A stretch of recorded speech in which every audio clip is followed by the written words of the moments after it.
गुरु नामई माता, ऐसी ही परंपरा का हम लोग जाते हुए अनुसरण करेंगे, ये महाराज जी को आश्वासन देते हैं। और महाराज जी ने जो भक्ति में शक्ति हम लोगों को मार्ग दिखाया है और दोबारा आने की कामना की है, तो महाराज जी का आशीर्वाद निश्चित ही फलीभूत होगा, इसमें किंचित मात्र भी संदेह नहीं है। महाराज जी हनुमान जी महाराज के परम भक्त हैं और बिना हरि कृपा मैंने नहीं सकता, बिना हनुमान जी महाराज की कृपा के ऐसा अवसर हम लोगों को नहीं मिलता। आज महाराज जी हम लोगों के बीच में हैं और अनुग्रहित किया है और दोबारा इसी स्थल पे आने की आशीर्वाद दिया है, तो हम सभी महाराज जी के बड़े ही हृदय से आभारी रहेंगे। और एक विशेष निवेदन, जब महाराज जी मंच से जाए तो आप सभी लोग इतनी करतल ध्वनि से महाराज जी का अभिवादन करें कि जो आशीर्वाद हमें मिला है उससे ज्यादा आशीर्वाद हमें प्राप्त हो। और महाराज जी निश्चित ही बड़े दयालु हैं, आशीर्वाद हम लोग को जरूर देंगे। जय श्री कृष्ण।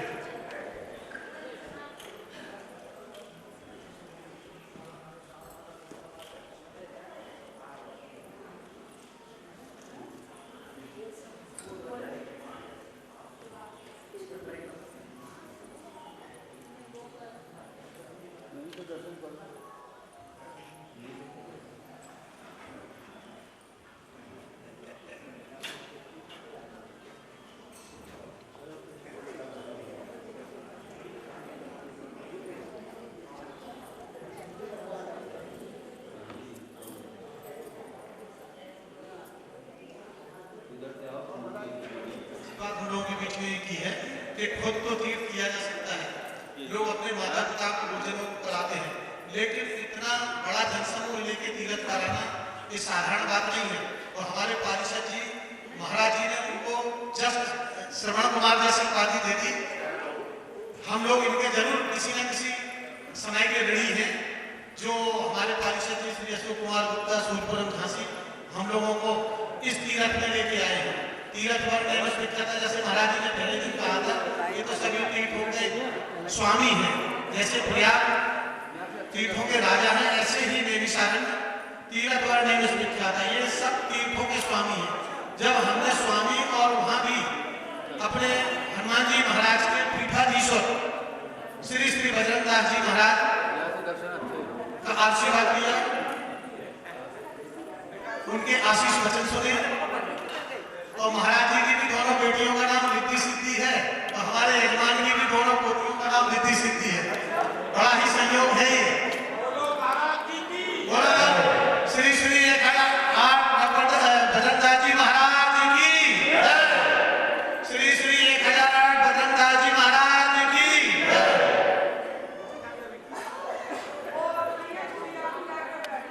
करे वो आचरण होना चाहिए। यूं तो दुनिया में हर कोई मरता है, जीता है, लेकिन मर के भी वो अमर, ऐसा मरण होना चाहिए। हनुमान जी महाराज की।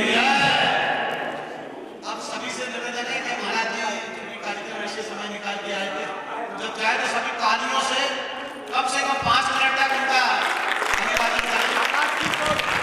महाराज जी ने हमको अमूल्य समय दिया है, उसकी कृतज्ञता व्यक्त करें।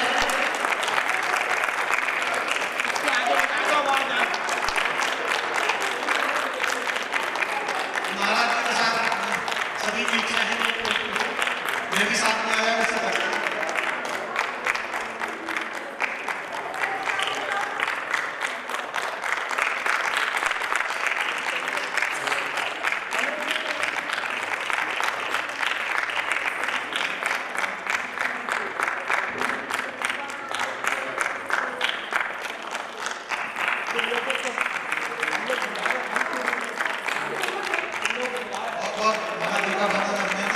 आप सभी लोगों से अनुरोध है कि कृपया करके ध्वनि जरूर बजाते रहें, जो मंच में हैं या कथा मंडप में हैं, करके ध्वनि से अभिवादन करें महाराज जी का।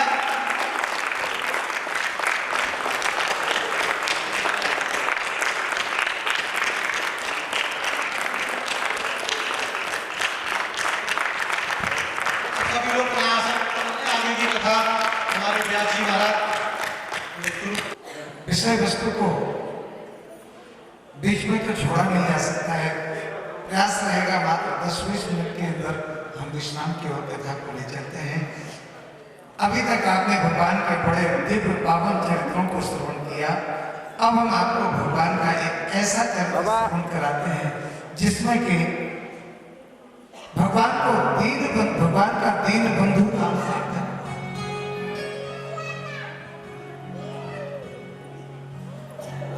भगवान ने अपने मित्र के ऊपर कैसे कृपा करी।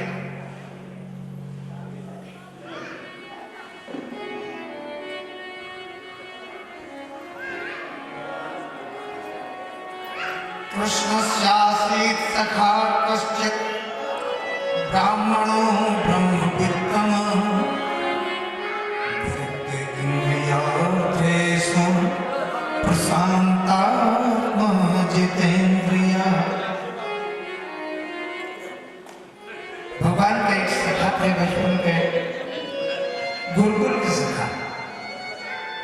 गुरुकुल में साथ साथ पढ़ते थे जिनका नाम था सुदामा। लेकिन सुदामा जी का नाम यहाँ भगवत को नहीं लिया, केवल उनके विशेषों का वर्णन किया। कृष्णशास्त्री सखा कश्चित् भगवान के सखा थे। कैसे थे? बोले ब्राह्मण ब्रह्मवित्तमा, ब्रह्म ज्ञानियों में परम श्रेष्ठ थे और विरक्त इंद्रियार्थेषु। यहाँ पर इंद्रिय शब्द 2 बार उच्चारित किया गया है, विरक्त इंद्रियार्थेषु और प्रशांत आत्मा जितेन्द्रियः। इसका मतलब क्या है? बोले इंद्रियार्थेषु प्रयोजनेषु यस्य विरक्तः, जो इंद्रियों के प्रयोजनों से पूर्ण रूपेण विरक्त थे, इंद्रिय जीत थे। कभी किसी के सामने हाथ नहीं फैलाते थे, भीख नहीं मांगते थे। अच्छा एक बात बताओ, सांदीपनि गुरु के यहाँ द्वारकाधीश के साथ पढ़ने वाले सुदामा जी महाराज, क्या उन्हें पंडिताई करना नहीं आती थी? क्या उन्हें भागवत कथा करना नहीं आती थी? बताइए, क्या वो पांडित्य वृत्ति से, वार्ता वृत्ति से अपनी उदरपूर्ति, अपने परिवार का संचालन नहीं कर सकते थे? कर सकते थे, परंतु जानते हैं कि यदि पांडित्य कर्म करेंगे तो हमें लोगों के सामने हाथ फैलाना पड़ेगा मांगने के लिए। बाबा, और अगर हाथ फैलाना है तो बस उस परमात्मा के सामने फैलाओ, दास संसारियों के सामने फैलाना है। देने वाले के 1000 हाथ हैं, वो कभी लोग नहीं करता है देने में। दूसरी बात, एक संत बढ़िया बात कहते हैं, बोले जब साथ में पढ़ते थे कन्हैया सुदामा जी के, तो भगवान कृष्ण का तो स्वभाव है कि वो ब्राह्मणों को बड़ा आदर देते हैं और सुदामा को तो मानो अपना बड़ा भैया ही मान लिया। सुदामा जी ने भी भगवान कृष्ण को अपना छोटा भैया मान लिया, कृष्ण बलराम को, और वही स्नेह भी देते हैं। और जो गुरुकुल से छुट्टी पाई अपने अपने घर चले आए, बस ये मानसिकता बनी रह गई कि कृष्ण मेरा छोटा भैया है, और अगर मैं पुरोहिती कर्म करूंगा तो मुझे हाथ फैलाना पड़ेगा, और हाथ फैलाना पड़े तो फिर मेरे मित्र की बदनामी हो जाएगी। कोई देखेगा तो क्या कहेगा, देखो कृष्ण के बड़े भैया ये हाथ फैला रहे हैं दूसरों के साथ।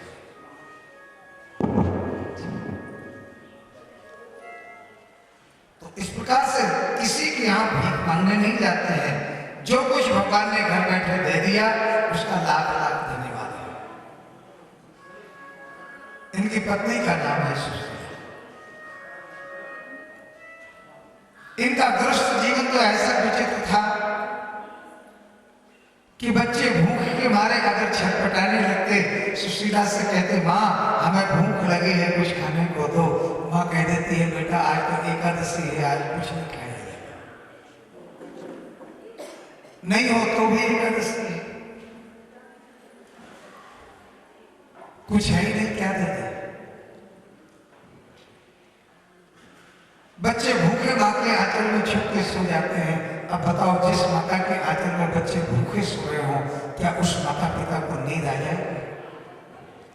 प्रातःकाल होते ही बच्चे भूख से छटपटाते हुए फिर कहते हैं, माँ बड़ी जोर की भूख लगी है। सुशीला कहती है, बेटा आज भी एकादशी है। माँ कल भी थी एकादशी? हाँ। बोले कल गृहस्थों की थी, आज विरक्तों की है। कई दिन बीत जाते। भिक्षाम देहि, लाओ देवी कुछ भिक्षा दो। अंदर से सुशीला निकली। सुदामा जी उस समय नहीं थे, कहीं निकल गए होंगे पड़ोस में। महात्माओं को देख के प्रणाम करने लगी। बोले महाराज भिक्षा चाहिए? बोले हाँ। बोले वो तो मैं नहीं दे पाऊंगी। अरे बोले तुम कैसी गृहिणी हो?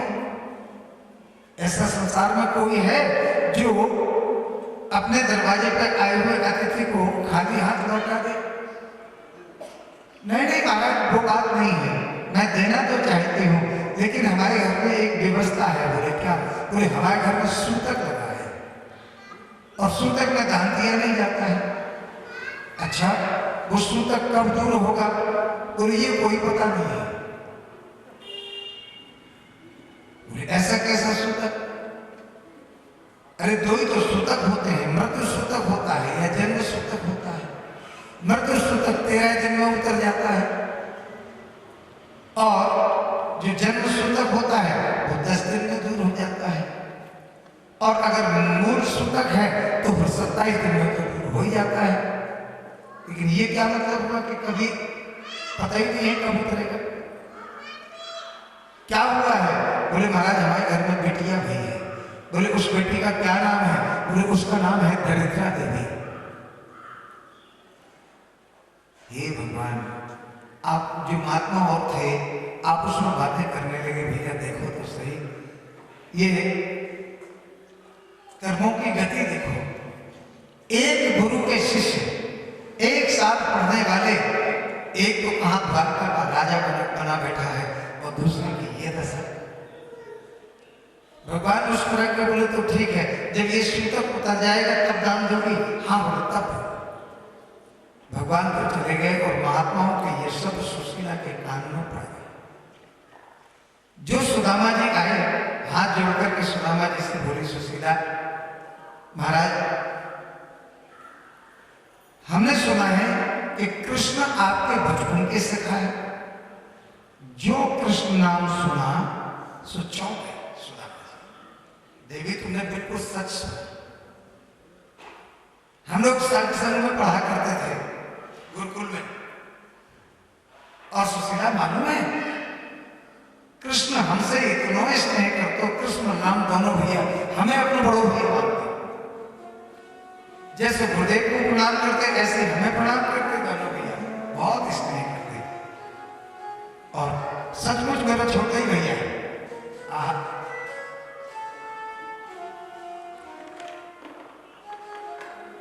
तुम कैसे मालूम चली?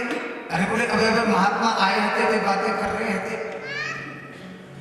तो बोले ये बताओ, जब तुम बड़े भैया हो तो तुम्हें अपने छोटे भाई से मिलने जाना चाहिए कि नहीं जाना चाहिए?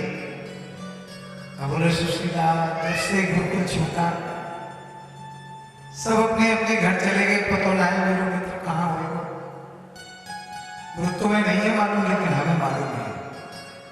अच्छा कहाँ है बता? तो बोले आस्ते अधुना द्वारवत्याम, इस समय वो द्वारिका के राजा है। द्वारका का कहीं मेरो मित्र द्वारका को राजा बन गया। बोले और क्या? खुशी के मारे नाच उठे सुदामा जी। सुशीला बचपन में बाकी लक्षण राजा महाराजे जैसे दिखते, देख ले मेरो मित्र सचमुच राजा ही बन गए। चलो बड़ी अच्छी बात है, प्रभु तेरा लाख लाख धन्यवाद, मेरे छोटे भैया को तुमने राजा बनाए थे। सुशीला बोली वो तो ठीक है, लेकिन तुम्हें अपने मित्र से मिलने जाना चाहिए कि नहीं?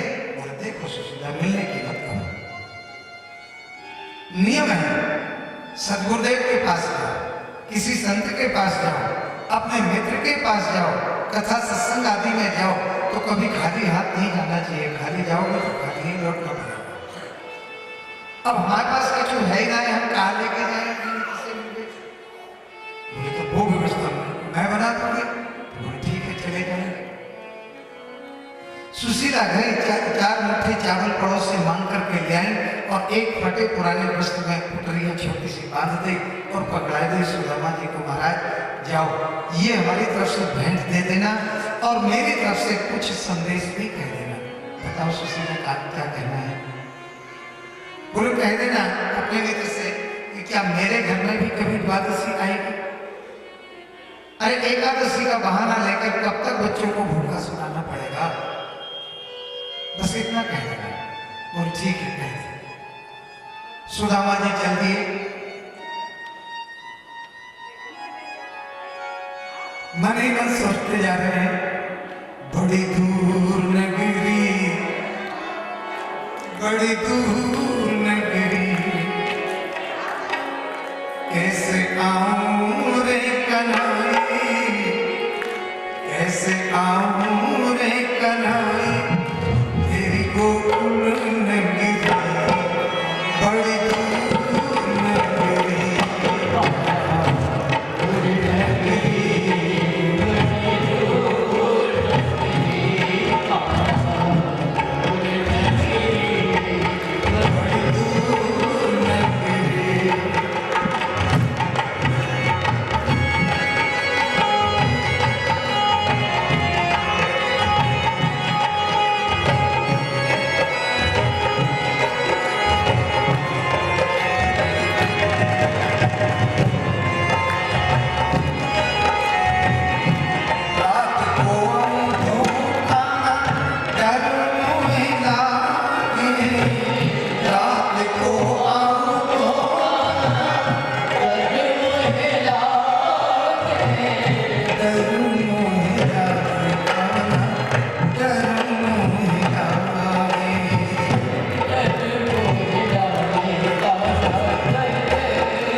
बेचारे पसीना में लथपथ है गए, पैदल चलते चलते पाँव में फफोले पड़ गए।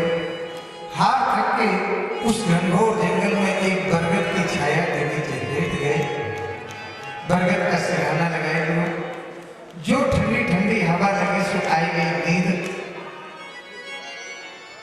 सोते सोते कन्हैया कहने लगे, अरे कन्हैया लाला, राम जाने तेरी द्वारका कितनी दूर है, मेरे बस की तो बात नहीं जो तेरे पास चल के आ सकूं।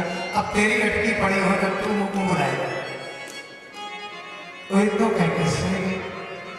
भगवान मन में विचार कर रहे हैं कि हमारे मित्र महोदय मेरे पास मिलने के लिए चल तो गए, लेकिन जहां वो है वहां से द्वारका इतनी दूर है कि पूरा जीवन बीत जाएगा, फिर भी ये हमारे पास तक नहीं है।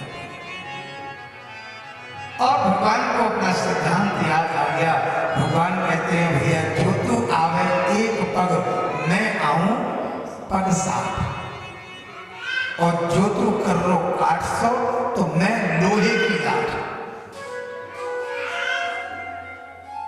भगवान ने सुदामा को सोते ही सोते अपने माया के प्रभाव से द्वारका के निकट बुलाए लियो। जो सुदामा जी की नींद खुली से चारों बगल जगह जल दिखने लगो। सुदामा जी हड़बड़ा के उठ के बैठे, हे भगवान हम कहाँ आएंगे? एक श्रीमान जी दिख गए, बोले भैया रह के क्यों आई हो? तो श्रीमान जी पास में बोल गए, महाराज जी क्या बात है? बोले जी बताओ, हम सो रहे हैं कि जग रहे हैं? बोले कहा मतलब? बोले भैया नाराज मत होइए, जब हम सोए हते तब तो घनघोर जंगल हते और अब हमें जल्दी जल्दी की लगे हो, कौन सपना तो नहीं देख रहे। वो श्रीमान जी बोले श्रीमान जी इस समय आप अच्छे भले बैठे हो, जाग रहे हो। बुरे बारे को नहीं आता है तो गजबी करती हो, सचमुच सोते सोते हमें इतनी दूर बुलाई ली। लेकिन अब जो तो मालूम ही नहीं कि द्वारका यहाँ से कितनी दूर है, वो घर से जाने कितनी दूर आ गए, अब तो वापस लौट के बारे में अब कहाँ करें। भैया एक बात और बताए थे। बोले पूछो। बोले ये बताओ यहाँ से द्वारका कितनी दूर है। बोले पंडित जी महाराज तुमने भांग तो नहीं पी रखी। बोले क्यों, क्या हुआ। अरे बोले द्वारका में बैठे हो और द्वारका को पता पूछ रहे। काके भैया हम द्वारका आए गए। बोले हाँ कहाँ है द्वारका। बोले ये कह रहे द्वारका समुद्र के बीच में, यही तो द्वारका है। बोले बारे कन्हैया तने तो गजबी कर दिया भैया, सचमुच ही द्वारका बुलाई गई।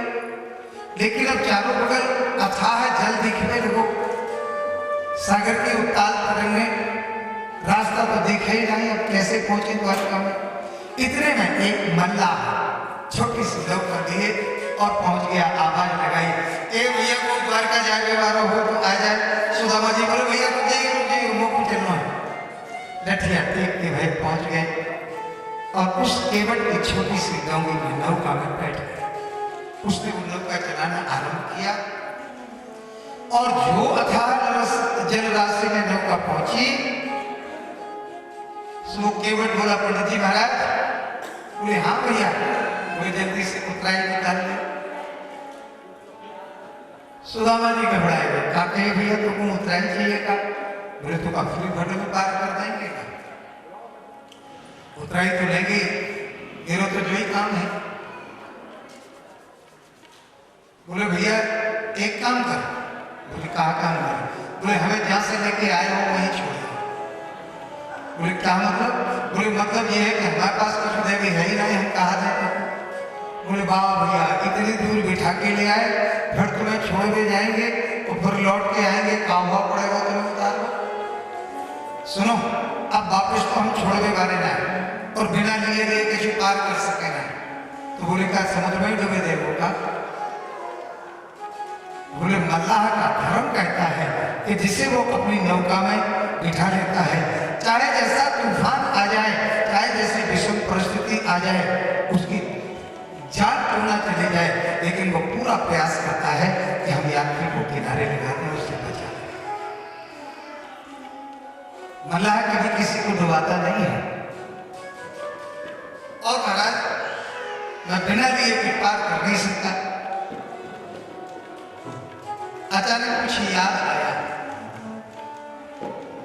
सुदामा जी बोले भैया एक चीज हमारे पास बहुत है, चाहिए हो तो बताओ। बोले कहा है। बोले हमारे पास दरिद्रता चाहिए ना। सुदामा जी ने सोची कि दरिद्रता कौन लेने को तैयार हो जाएगा। केवट बोला देखो भैया तुम्हारे पास दरिद्रता के अलावा कुछ है ना, और हम अपना नियम तोड़ के बारे में जो होगी सो देखी जाएगी। भैया दे दे। सुदामा जी बोले हे भगवान तुम पागल तो नहीं हो, मालूम है क्या मांग रहे हो।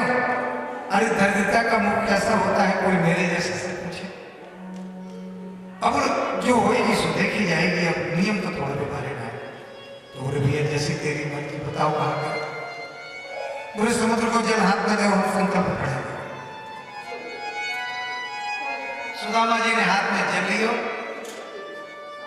और केवट ने संकल्प पढ़ा, और जो संकल्प पूरा हुआ पूरी दरिद्रता का संकल्प कराएंगे और फिर नौका आगे बढ़ाएंगे। अब सुदामा जी मन में विचार करते चले जा रहे हैं।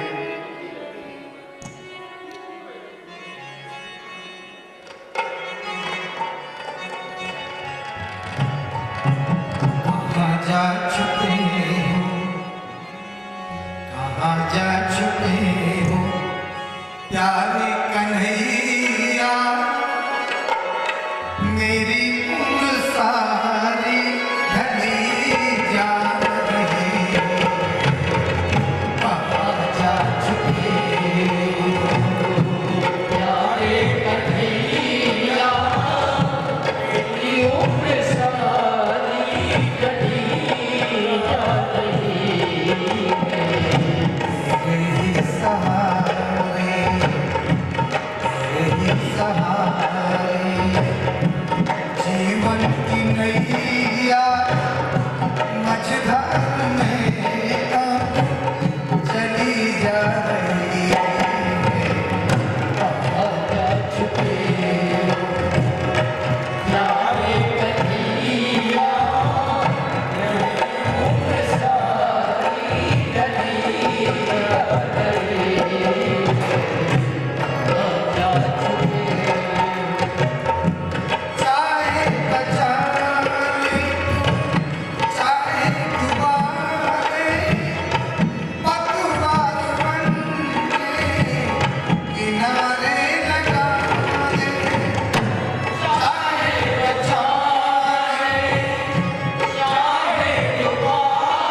जा रही है आशा की ज्योति जा रही है मेरी उम्र सारी ढली जा रही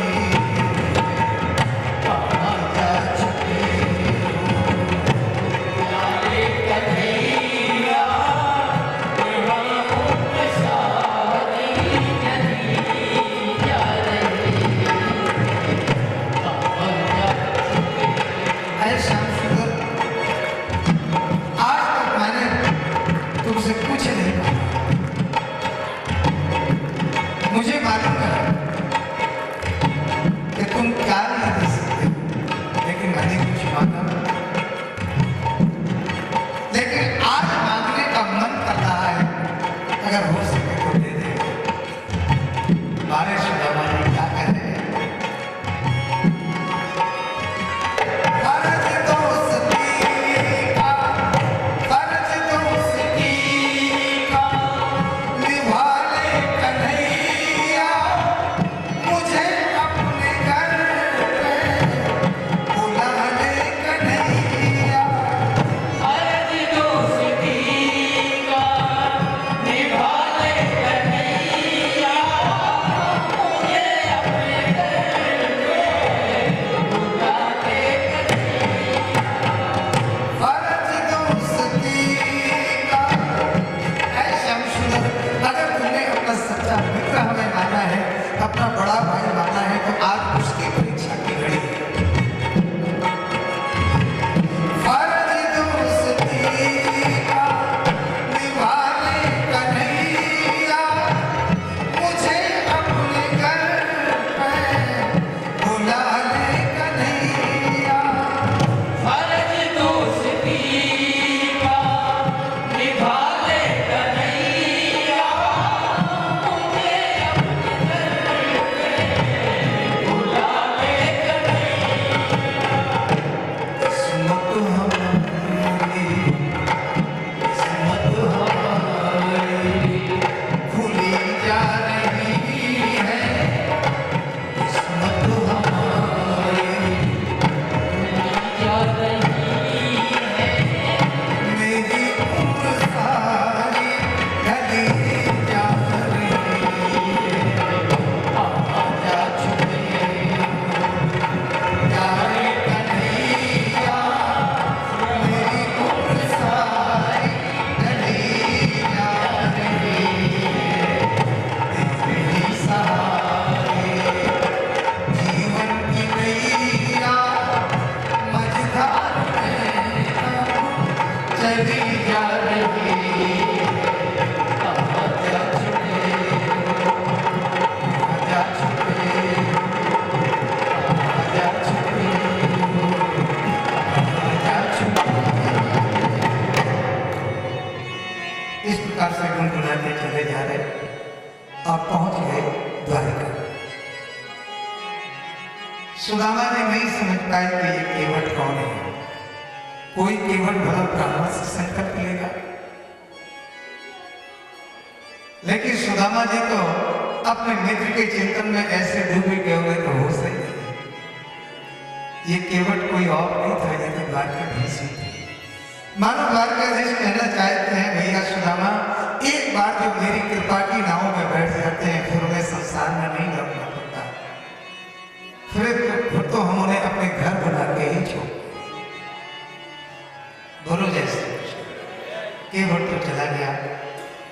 एक महाशय दिखाई दिए। सुदामा जी ने हाथ जोड़ के पूछा, भैया ये बताओ, यहाँ मेरे मित्र कहाँ रहे? बोले कहा नाम है तुम्हारे मित्र को? बोले मेरे मित्र को नाम है कन्हैया।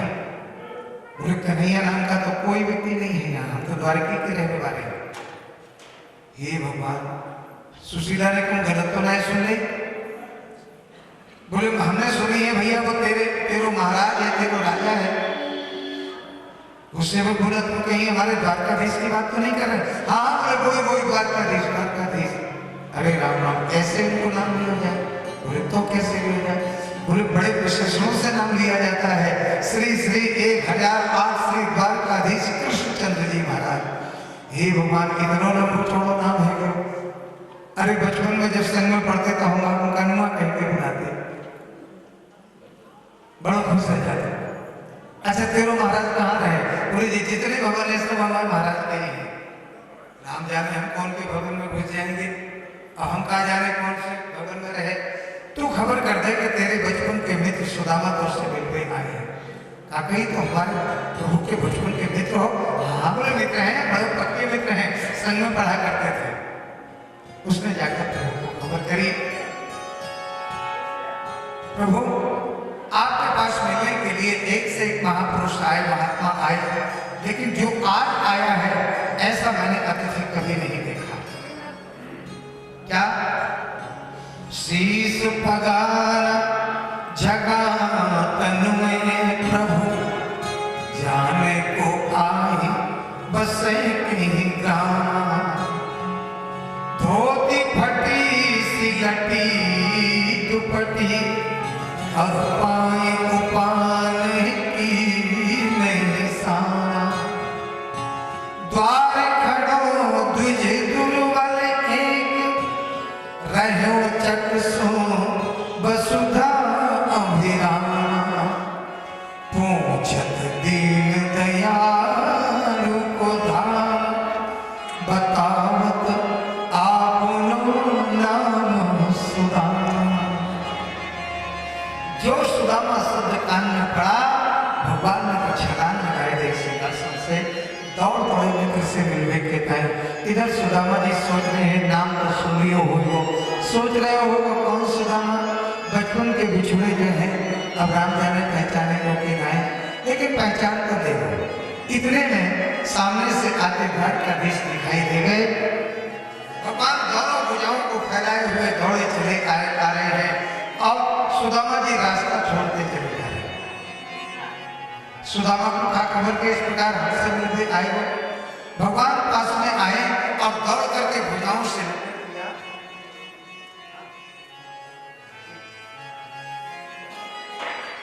हृदय से लगा लिया, और हाथ पकड़ करके सुदामा को अपने सिंहासन पर ले गए, सिंहासन पर बिठाला। भगवान ने ऐसे प्रेमाश्रुओं की वर्षा की कि सुदामा जी के श्री चरणों को अपने आंसुओं से प्रवाहित प्रक्षालित कर दिया, और सुदामा जी के चरणों का जो भवन था, चरणामृत था, उससे अपने संपूर्ण भवनों को पवित्र किया, अपने राजभवनों में लेकर के आए, अपने प्रिया पर शयन कराया, और भगवान बैठ करके चरण दबाने लगे सुदामा के। तो जो चरण दबाए तो सुशीला दौड़ करके गई, पंखा लेकर के आई, पंखा झलने लगी। बताओ भैया इससे ज्यादा धनवान कोई होगा? लक्ष्मी जिसको पंखा झले और नारायण जिसके चरण दबावे, उससे धनवान और कौन हो सकता है? इस प्रकार भगवान ने ऐसा अद्भुत सौभाग्य प्रदान कराया सुदामा को। चरण दबाते हुए भगवान ने पूछा, ये बताओ मित्र, इतने दिन बाद तुमने खबर ली? भगवान बोले तुमने बहुत टेलीफोन करे हमें। अरे तू याद कर ले तो?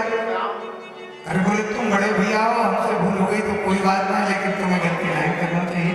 अच्छा ये बताओ, जब आए हो तो भाभी को बता के आए कि नहीं? बोले सच्ची बात ये है कहना कि तेरी भाभी नहीं भेजो है। ओहो, तो मेरे टाइम कुछ प्राइवेट भी जरूर भेजो हो। अरे बोले कि नहीं अगर कुछ नहीं हो तो दे दे, तो मेरे पास कहा धरो जो तुम्हारे कहीं जाता। अच्छा कछु ना लाए? कछु ना लाए। बोले फिर क्या बताओ तुम्हारा जो हाथ ऊपर कैसे उठने लगे? अब बोले करेंगे तो मालूम इतनी दूर की यात्रा करके आए हैं, हाथ पाँव में तकलीफ हो जावे। अच्छा तो क्या बोले हाथ के भर चल के आएगा? हम इतनी देर से पाँव जो दबाए रहे थे, लाओ हाथ बढ़ाओ, हम हाथ दबाए थे। बोले लाला बा हाथ से हाथ मत लगाइयो, बड़ी जोर को फोड़ा है गयो, बड़ो जोर को दर्द होने लगो। तो बोले भैया तुम्हें ना मालूम, हमें बहुत बढ़िया डॉक्टर ही आ गई, ऐसा बढ़िया इलाज करूंगा कि जिंदगी भर के फोड़ा ठीक है जाएगा, कबू ना हो तुम्हारा। पोटली की गांठ चमक रही थी, सो भगवान ने टेढ़ी अंगुली करी और स्वयं जहाज के निगम हाथ में पोटली को छीन लिया। ये क्या है? सुदामा जी समझ गए जो तुदारी को बेइज्जती कराते रहे।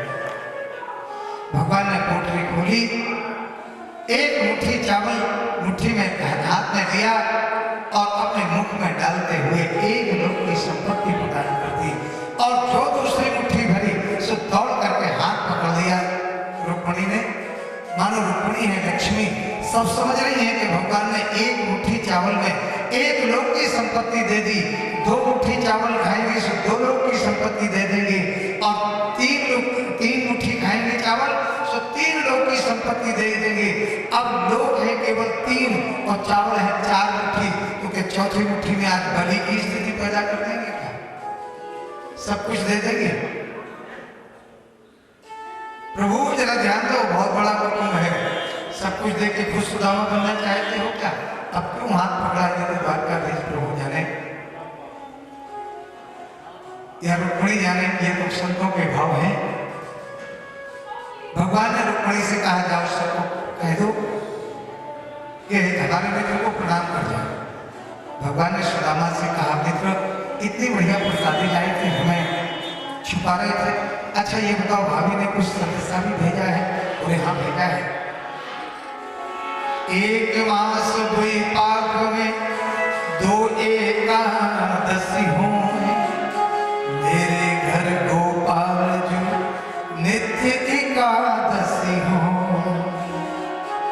क्या मेरे घर में भी कभी द्वादशी आएगी? तो भगवान ने भी संदेश दे दिया कि हे भाभी होनी थी सो है गई, अब ना ऐसी हो, भारी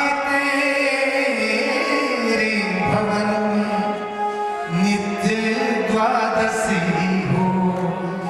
तुम जब चाहोगे तब द्वादशी आएगी, तब एकादशी आएगी, अन्यथा द्वादशी का ही पालन होता रहेगा। इस प्रकार से सुदामा को क्या दे दिया? भनक भी नहीं लगने दी सुदामा जी को। आपको विश्राम किया। भगवान ने पूरे परकर के साथ सुदामा जी को प्रणाम कराया। तत्पश्चात सुदामा जी लौट करके अपने द्वारका को आए, अपने भवन को आए, और जैसे ही अपने कुटिया को ढूंढने लगे, देखते हैं कि जहाँ कुटिया थी वहाँ तो स्वर्ण जड़ित भवन बने हुए हैं। सुदामा जी को लगा कि हम लौट के फिर से द्वारके तो नहीं आएंगे।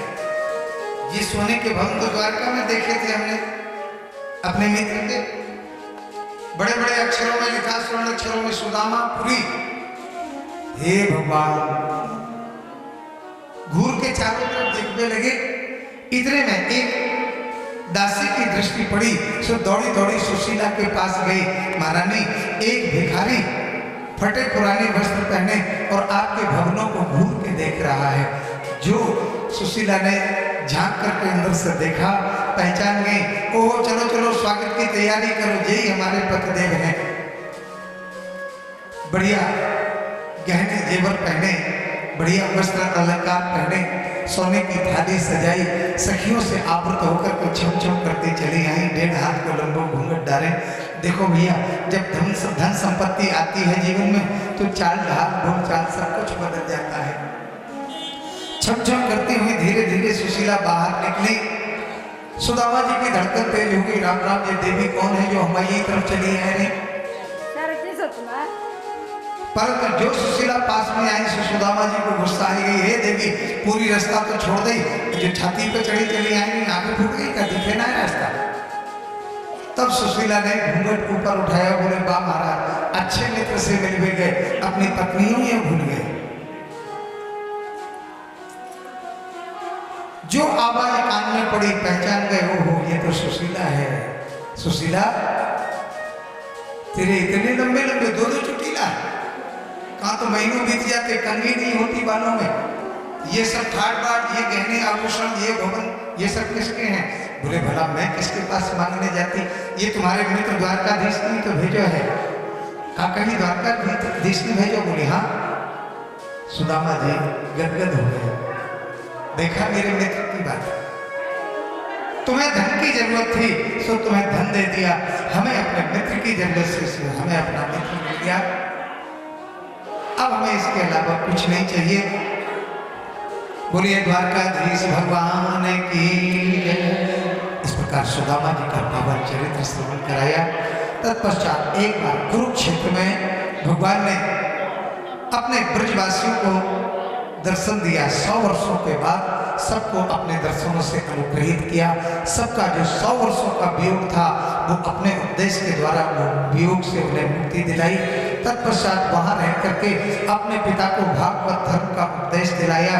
तत्पश्चात माँ ने कहा कि बेटा हमने सुना है कि तूने अपने गुरुदेव का मरा हुआ बेटा ला करके दिया था। बोले दिया तो था। बोले तेरे इस दुष्ट मामा ने तेरे इतने भाई मार दिए हैं, क्या उन्हें नहीं बुला सकता? बोले जैसी आज्ञा। तो भगवान ने उन आत्माओं का आवाहन किया। तो जो पुत्र मारे गए थे वो ज्यों के त्यों सशरीर माता के सामने उपस्थित कर दिया। माँ बड़ी प्रसन्न हुई, अपने आंचल में ढक के उनको स्तनपान कराया और स्तनपान करके वो बालक भगवत धाम को चले गए। माँ ने कहा बेटा इनको रोको। भगवान ने कहा माँ जो मेरे जूठन प्रसादी पा लेते हैं उन्हें तो इस पृथ्वीलोक में नहीं रहना पड़ता, वो मेरे धाम के अधिकारी बनते हैं। इन्होंने मेरा उच्छृष्ट दूध पान किया है, इसलिए इन्हें जाने दो। वो सब जहाँ भगवान ने अपने धाम को भेज दिए। इधर भगवान ने जो है बड़े दिव्य उपदेश दिए। नव योगेश्वर संवाद का वर्णन किया। दत्तात्रेय के 24 गुरुओं का वर्णन किया। एक तितिक्षु ब्राह्मण के बारे में विस्तार से बतलाया और एक हंसोपाख्यान के माध्यम से बड़ा दिव्य उपदेश दिलाया। देखो भैया कथा तो अभी इतनी है कि 2-4 दिन क्या 1 हफ्ता भी कम पड़ जाएगा। इधर वेद भगवान भी भगवान की स्तुति करते हैं, वेद स्तुति आदि का वर्णन किया। एक ब्राह्मण के पुत्र जन्म लेते ही मर जाया करते थे। भगवान अर्जुन को साथ में लेकर के भौम पुरुष के पास गए और भौम पुरुष ने आदेश दिया केशव अब 125 वर्ष पूरे हो गए, तुम्हारे आने का प्रयोजन पूरा हुआ, अब अपने धाम को वापस आओ। इन ब्राह्मणों के पुत्रों को इस ब्राह्मण के पुत्र को मैंने बुलाया था, इन्हें ले जाओ। भगवान द्वारकाधीश प्रभु पुत्र ब्राह्मण पुत्रों को लेकर के आए, ब्राह्मण को सौंपे। ज्यों के त्यों ब्राह्मण ने अनंत आशीर्वाद दिया। अब भगवान स्वधाम चलने की तैयारी कर रहे हैं। इधर चातुर्मास व्रत करने के लिए संतों का समुदाय आया तो भगवान के पुत्र पौत्राधिक महात्माओं से मजाक करने के लिए पहुंच गए। जाम्बवती नंदन सांब को गर्भवती स्त्री का वेश बना करके महात्माओं से पूछने लगे, बताओ ब्राह्मण देवताओं हमारी भाभी के क्या होगा, बेटा होगा कि बेटी होगी? महात्मा कुछ न समझ सके। दुर्वासा बगल में बैठे थे। दुर्वासा समझ गए, बोले मूर्खो तुम हम महात्माओं से मजाक करने चले आए, आओ मैं बताऊंगा क्या होगा। हाँ बोले आप ही बताए दो। तो बोले सुनो, ना तुम्हारी भाभी के बेटा होगा ना बेटी होगी। जनस्यते भो वंद्या मुसलम कुल नाशनम, तुम्हारी भाभी के लोहे का पिंड होगा जो तुम्हारे वंश का विनाश कर देगा, लोहे का मुसल। बालक घबरा गए। जो वस्त्रों को हटाया सचमुच लोहो पिंड निकल पड़ा। दौड़े दौड़े बच्चे उग्रसेन के पास आए, बाबा बाबा देखो हमसे अपराध हो गया, महात्माओं ने हमें श्राप दे दिया कि ये लोह पिंड तुम्हारे वंश के विनाश का कारण बनेगा। बाबा उग्रसेन ने खूब डांट लगाई, मूर्खों महात्माओं से मजाक करने पहुंच गए थे, लेकिन अब जो होना था सो हो गया, ये तो भगवान की मर्जी है भाई, इसे कौन रोक सकता है। उस लोहे के टुकड़े को घिस घिस करके समुद्र में फेंक दिया, लेकिन वो तो शापित था। एरका नाम का की घास बनकर के प्रकट हो गया और एक कील बची, वो कील भी समुद्र में फेंक दी। उसे एक मछली ने निगल लिया। वो मछली एक मछुआरे के जाल में फंस गई। उस मछुआरे ने उस मछली को एक बहेलिया को दे दिया। बहेलिया ने उसका पेट चीरा, सो कील निकल पड़ी और उस कील का उस बहेलिया ने बाण बना के तैयार कर लिया। एक दिन बलराम जी ने कहा कन्हैया हमें लगता है कि आप स्वधाम जाने की तैयारी कर रहे हो। बोले दाऊ भैया अब मेरा उद्देश्य पूरा हुआ, अब हम स्वधाम तो जाएंगे, तो हमें आज्ञा दो हम आपकी व्यवस्था बनाएं। बोले जैसी इच्छा बढ़े भैया। तो बलराम जी ने अपने स्वरूप का जो स्मरण किया सो 1000 फन वाले शेष के रूप में परिणित हो गए और भगवान के धाम को चले गए, क्षीरसागर में चले गए। इधर भगवान समस्त यदुवंशियों को लेकर के प्रवासक क्षेत्र पहुंचे, वहां पर दान पुण्य कराया, परंतु वहां भी यदुवंशियों ने मदिरापान कर लिया और मदिरापान करने के बाद ऐसे उन्मत्त हुए कि आपस में झगड़ने लगे, बड़े बड़े दिव्य अस्त्र शस्त्रों का प्रयोग करने लगे। जब अस्त्र शस्त्र समाप्त हो गए तो जो एरका नाम की घास थी वो तो शापित थी, उसी को उखाड़ उखाड़ के मारने लगे।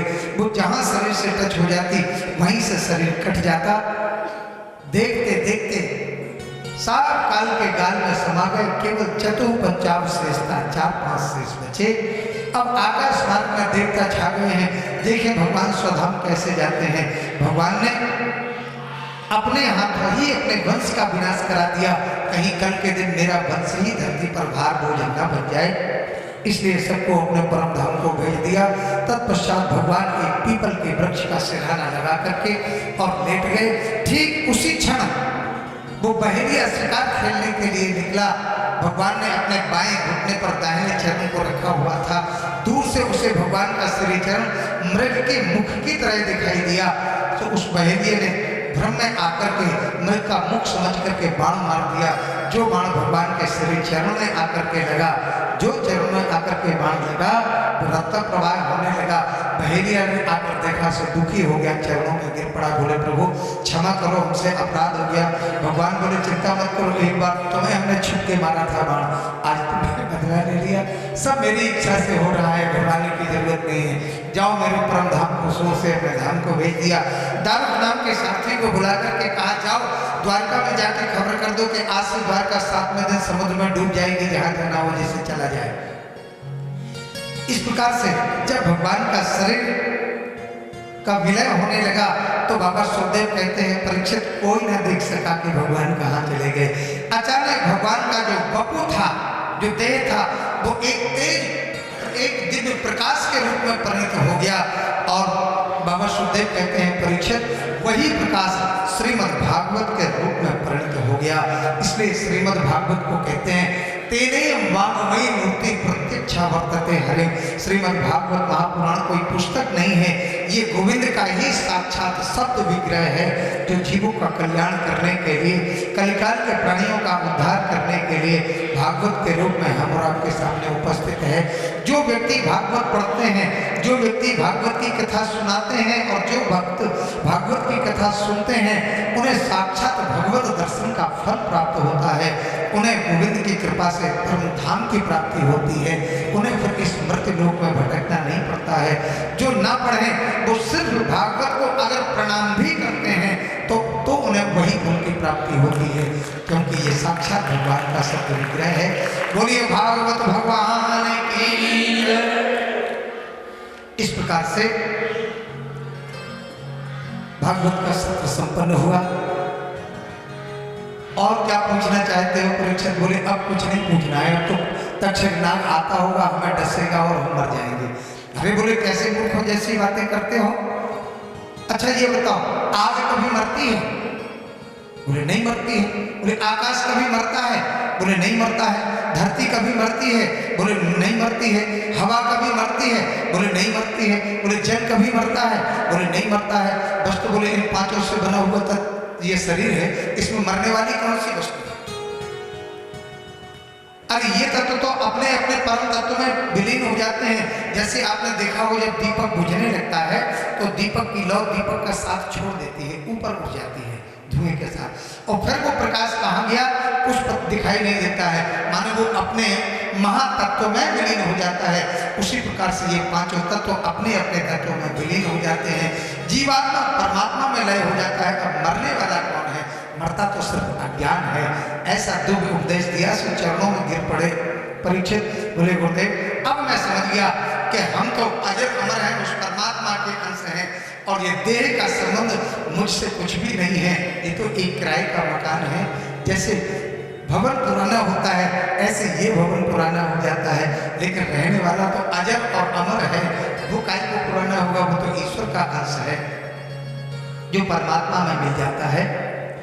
इस प्रकार से प्रणाम किया तो परीक्षित ने बाबा सुखदेव का पूजन किया, और सुखदेव परीक्षित से पूजित होकर के जो है जंगल में तपस्या करने के लिए चले गए। बोलिए श्री सुखदेव भगवान की जय। इधर महात्मा लोग पुष्प लेकर के परीक्षित से मिलने के लिए आए। तक्षक नाग छद्म भेष में पुष्पों में छुप करके आया। जो पुष्प चरणों में चढ़ाए सो तुरंत इसने छद्म भेष में ही परीक्षित को दंश किया। परीक्षित का पंच भौतिक देह समाप्त हुआ और दिव्य देह धारण करके परम धाम को चले गए। परीक्षित का तो मोक्ष हुआ। परीक्षित पुत्र जन्मेजय ने सर्पेश के यज्ञ आरंभ कर दिया। सर्पों के वंश को समाप्त करने का ही संकल्प ले लिया, परंतु आस्तिक मुनि ने प्रकट होकर के उस बालक को समझाया, बेटा ये तो मृत्यु है, किसी को बहाना लेकर आती है, सबके बस को क्यों मिटा रहे हो, इन्हें क्षमा कर दो। तब आस्तिक मुनि की बात मान करके जो है उस सर्वश्रेष्ठ यज्ञ को संपन्न किया। इस प्रकार से कलयुग का वर्णन किया। कलयुग की कुल मिला के आयु है 4,32,000 वर्ष की, और अभी लगभग 5,214 वर्ष के लगभग बीते हैं। और जब कलयुग की मात्र 800 वर्ष आयु शेष रह जाएगी, तब इसी उत्तर प्रदेश में मुजफ्फरनगर के पास संभल नाम की तहसील में विष्णु यश शर्मा नाम के ब्राह्मण का जन्म होगा। उन विष्णु यश शर्मा नाम के ब्राह्मण के यहाँ भगवान नारायण कल्कि के रूप में उनका प्राकट्य होगा। अश्व उनका वाहन होगा, उनके हाथ में तलवार होगी और धनुष बाण होगा।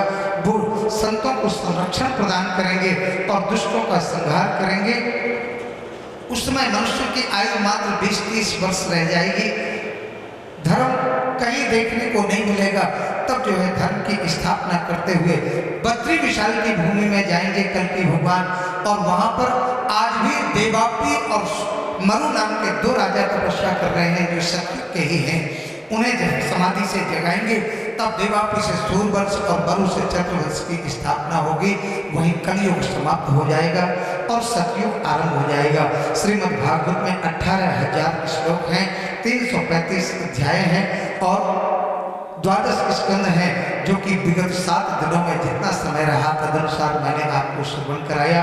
इसमें अगर कोई मेरी वाणी से त्रुटिपूर्ण शब्द निकल गया हो तो उसे मुझे क्षमा कर दीजिएगा, और कोई अगर अच्छी बात लगी हो तो उसे संतों का प्रसाद मान करके, भगवान की कृपा मान करके उसे जीवन में उतारिएगा।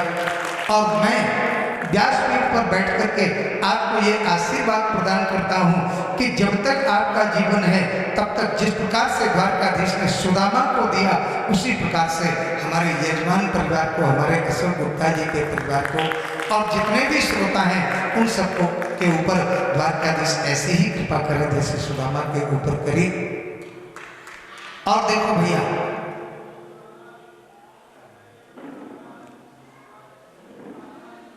हाँ देखिए, मुरारी लाल जी गुप्ता और माता प्रेमा देवी, देखो भाई शेर के यहाँ शेर ही पैदा होता है। धर्म कमाना और धर्म कमाना ये दोनों वस्तुएं अलग अलग होती हैं। अरे धन तो कोई भी कमा लेता है, लेकिन धर्म कमाना सबके बस की बात नहीं होती है। धर्म वही कर पाते हैं जिनके माता पिता और जिनके पूर्वजों के जीवन में पुण्यों की पूंजी होती है। तो निश्चित है कि इनके माता पिता आज बैठ करके, अच्छा एक बात बताओ, आप अपने बच्चों को अगर जुआ खेलते देखोगे, दारू पीते हुए देखोगे तो आपको कैसा लगेगा? बुरा लगेगा ना। और अगर अपने बच्चों को आप सनातन धर्म की रक्षा करते देखोगे, सीमा पर देश की रक्षा करते देखोगे, हनुमानगढ़ी सरकार का दर्शन करते देखोगे, भगवान की कथा सुनते हुए देखोगे, तो आपको कैसा लगेगा? तो मेरे भक्तों, हमारे अशोक गुप्ता जी के और आप लोगों के जो पूर्वज हैं वो जहाँ भी होंगे आप सबको देख रहे होंगे और उनके आंखों में भी प्रेमाश्रु छलक पड़े होंगे और उनका अनंत अनंत आशीर्वाद हम और आपको मिल रहा होगा।